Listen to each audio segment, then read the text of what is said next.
गांव में इतना दुर्दांत अपराध किया इन लोगों ने, हमारे निहत्थे लोगों को, पर्यटकों को गोली मार दिया। ये हमारी इंटेलिजेंस फेलियर था। और अगर ये अभी देखिए जरा पाकिस्तान बॉर्डर से लगे जो इस वक्त की बड़ी खबर, देश के 4 राज्यों में लोगों को अलर्ट रहने के लिए मॉक ड्रिल होगी। गुजरात, पंजाब, राजस्थान और जम्मू कश्मीर में कल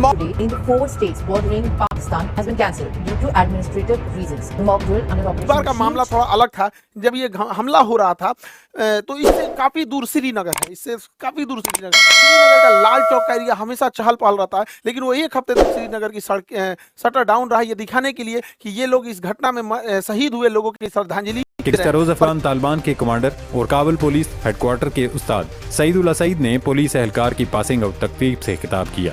कमांडर सईद उल सईद ने अपने खिताब में फितनतुल ख्वारिज को तनकीद करते हुए कहा कि अमीर के हुक्म के खिलाफ किसी भी मुल्क से लड़ना जायज नहीं करें। फ्रांसीसी फौज ने पाकिस्तान एयरफोर्स से जंगी हिकमत अमली सीखने की ख्वाहिश जाहिर कर दी है। फ्रांसीसी अमेरिका ने इंडिया पर वाजे कर दिया था, अगर उसने मजीद कोई मिस एडवेंचर किया तो फिर हम दरमियान में नहीं आएंगे। अपनी बेइज्जती का बदला लेने के लिए मुकम्मल तैयार है। वो हर जगह कह रहा है कि ये तो अभी शुरुआत है। Rajnath Singh, Indian army chief सब कह रहे हैं। सरहदों पर हंगामी इजलास, मॉक ड्रिल, इमरजेंसी, सब कुछ इस बात की इलामत है कि अटैक की तैयारी हो चुकी है। जी नाज़रीन, आपने वीडियो देखी कि हिंदुस्तान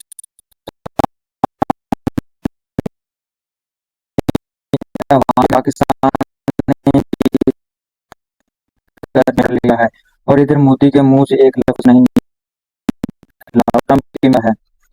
आइए वीडियो का बकिया देखते हैं और पढ़ते हैं। जब आतंकवादियों ने गोली मारा तो उस समय लगभग नीचे से आर्मी आ रही है या फिर पुलिस आ रही है। आधा घंटा में तो कोई पर्यटक को तो गोली वगैरह चलाने आता नहीं है, और ये पूरी घाटी खाली थी, कहीं छुपने का भी जगह नहीं था। वहां आराम से गोली मार दिया गया। कुछ लोगों को मृत्यु केवल ब्लड लॉस की वजह से हो गई, क्योंकि एम्बुलेंस भी 1.5 घंटा बाद आई थी। तो वहां जब इतने बड़े पर्यटकों का स्थल था, इतने हजारों की संख्या में पर्यटक थे, तो सरकार क्या कर रही थी? आखिर इतना इंटेलिजेंस मिलने के बाद भी अगर ये आपका भी फेल्योर है तो सरकार कितने लोगों को सस्पेंड की? हालांकि गवर्नमेंट कई बार क्या होता है, ऐसे लोगों में सस्पेंड नहीं करती है, क्योंकि गवर्नमेंट का गलती उजागर हो जाती है। लेकिन आपका गलती उजागर ना हो, इसके लिए आप किसी को सस्पेंड नहीं कीजिएगा, तो आगे फिर ऐसी घटनाएं होंगी यहाँ पर, और इस घटनाओं को ये सब फिर से दोहराएंगे सब।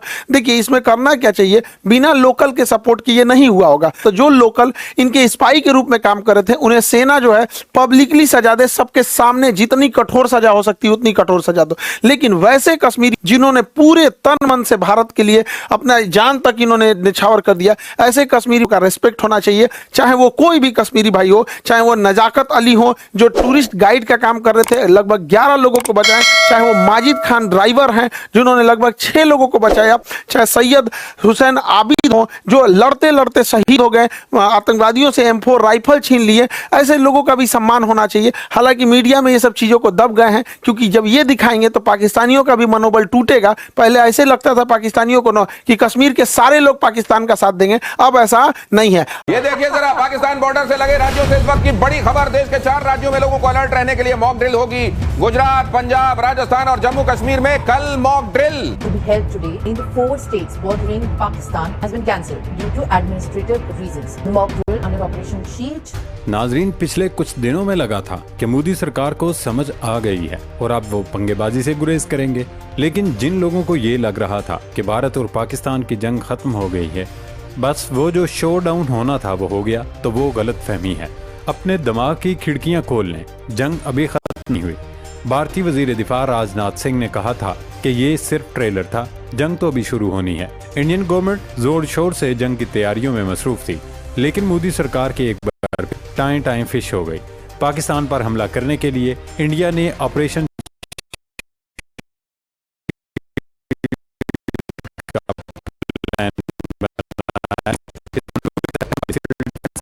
दिया गया। इन मशकों के तहत जंगी हालात की नकल करते हुए फिदाई हमले, ड्रोन हमले, हंगामी तिब्बी इमदाद और शहरी तहफ़्फ़ुज़ की मशकें शामिल थी। यहाँ सवाल ये है कि आखिर क्या वजह है कि इतनी जोरदार तैयारी के बाद इंडिया को अचानक से ऑपरेशन शील्ड मंजूर करना पड़ा। इसकी अमेरिकी सदर डोनाल्ड ट्रंप, उन्होंने इंडिया को शटअप कॉल देते हुए इस पर वाजे कर दिया कि जंग बंदी चूंकि उन्होंने कराई है, लिहाजा ऐसा कोई भी कदम न उठाया जाए जिससे उनकी बात खराब हो। चीन ने भी इंडिया को खबरदार कर दिया है कि पाकिस्तान पर जारियत की सूरत में वो नहीं रहेगा। इस मकसद के लिए चीन ने बांग्लादेश में इसी फौज पाक फिजाइया की बर्तरी, प्रोफेशनलिज्म और महारत की कायल हो गई है। फ्रेंच फौज के तर्जुमान ने न सिर्फ राफेल गिराने की तस्दीक कर दी है, बल्कि उन्होंने जो कहा वो भारतीयों का सर शर्म से झुकाने के लिए काफी है। पाकिस्तान की दो टोक वार्निंग के बाद अब अफगान तालिबान को अकल आ गई। उन्होंने न सिर्फ फितना ख्वारिज बल्कि फितना हिंदुस्तान के सर से हाथ उठा लिया है और उन पर वाजे कर दिया है कि अफगान सरजमीन किसी भी मुल्क के खिलाफ इस्तेमाल नहीं होनी चाहिए। तालिबान हुकूमत के मौक़िफ़ में तब्दीली की क्या वजह है? एक वजह तो पाकिस्तान का हार्ड स्टेट बनना है। पाकिस्तान ने अफगानिस्तान और ईरान को सख्त लफ्ज़ों में पैगाम भेजा कि आपकी सरजमीन से अब अगर कोई हमला हुआ तो फिर हम घुस कर मारेंगे, उसके बाद हमसे किसी किस्म का शिकवा। अफगान तालिबान के कमांडर सईदुल्लाह सईद ने फितना ख्वारिज को अफगानिस्तान से बाहर दहशतगर्द कार्रवाइयों पर खबरदार कर दिया है कि गुज़िश्ता रोज़ अफगान तालिबान के कमांडर और काबुल पुलिस हेडक्वार्टर के उस्ताद से एहलकार की पासिंग आउट तकरीब से खिताब किया। कमांडर सईदुल्लाह सईद ने अपने खिताब में फितनतुल ख्वारिज को तनकीद करते हुए कहा कि अमीर के हुक्म के खिलाफ किसी भी मुल्क से लड़ना जायज़ नहीं। मुख्तलिफ ग्रोहों में शामिल होकर बैरून मुल्क जिहाद करने वाले हकीकी मुजाहिद नहीं। उन्होंने कहा कि एक जगह से दूसरी जगह हमला करने वाले अफराद को मुजाहिद कहना गलत है। जिहाद का ऐलान या इजाज़त देना सिर्फ रियासती अमीर का इख्तियार है, किसी गिरोह या फर्द का नहीं। रियासती क़यादत के हुक्म के बावजूद लड़ने के लिए जाना दीनी नाफरमानी है। अफगान तालिबान के इस बयान को पाकिस्तान की धमकी और पाकिस्तान के हाथों इंडिया की शिकस्त के तनाज़ुर में देखा जा रहा है, क्योंकि पाकिस्तान की दुश्मन तमाम ताकतें, चाहे वो फितनतुल ख्वारिज हो या फिर BLA, उन सब को भारतीय एजेंसी रॉ फंडिंग करती है। और अब पाकिस्तान के हाथों तारीखी हजीमत के बाद न सिर्फ हिंदुस्तान बल्कि उसकी तमाम प्रॉक्सीज को भी अकल आ चुकी है। यही वजह है कि अफगान हुकूमत ने भी इन दहशतगर्दों की मजीद सरपरस्ती करने और हिमायत जारी रखने से साफ इनकार कर दिया है। एक और डेवलपमेंट आपके साथ शेयर करें कि फ्रांसीसी फौज ने पाकिस्तान एयरफोर्स से जंगी हिकमत अमली सीखने की ख्वाहिश जाहिर कर दी है। फ्रांसीसी फौज के तर्जुमान ने प्रेस ब्रीफिंग में सहाफ़ियों के सवाल का जवाब देते हुए कहा, राफेल की कारकर्दगी के हवाले से सूरत हाल का बेगौर जायजा लेने के लिए भारत से बराह रास्त मालूमात हासिल करने की कोशिश कर रहे हैं। उन्होंने ये भी कहा कि फ्रांस इस वाक़े से ज़्यादा सीखने का ख्वाहिशमंद है। नाज़रीन, अब बात करते हैं भारत की जानिब से किए जाने वाले ऑपरेशन शील्ड की। इस वक्त भारत हंगामी बुनियादों पर मॉक ड्रिल कर रहा है। ये मशकें वही हैं जो पाकिस्तान पर हमले से पहले की गई थी। ब्लैकआउट, इमरजेंसी, फौजी और सिविलियन दोनों की तैयारी, स्कूल, कॉलेज, यूनिवर्सिटियां, सब जगह ये मशक हो रही हैं ताकि अगर पाकिस्तान से जंग छिड़ जाए तो हालात से कैसे निपटा जाए, जख्मियों को अस्पताल कैसे पहुंचाया जाए, ब्लैकआउट कैसे करना है, लोगों ने घरों में कैसे जाना है। ऑपरेशन शील्ड भारत की तरफ से मगरबी सरहद खुसूसन पाकिस्तान के साथ लगने वाले इलाकों जैसे जम्मू कश्मीर, पंजाब, राजस्थान, गुजरात, हरियाणा और चंडीगढ़ में शुरू किया गया एक सिविल डिफेंस मशक का मंसूबा था, जिसमें जंगी हालात की नकल करते हुए फिजाई हमले, ड्रोन हमले, ब्लैकआउट, हंगामी तिबी इमदाद और शहरी तहफ़्फ़ुज़ की मशकें शामिल थीं।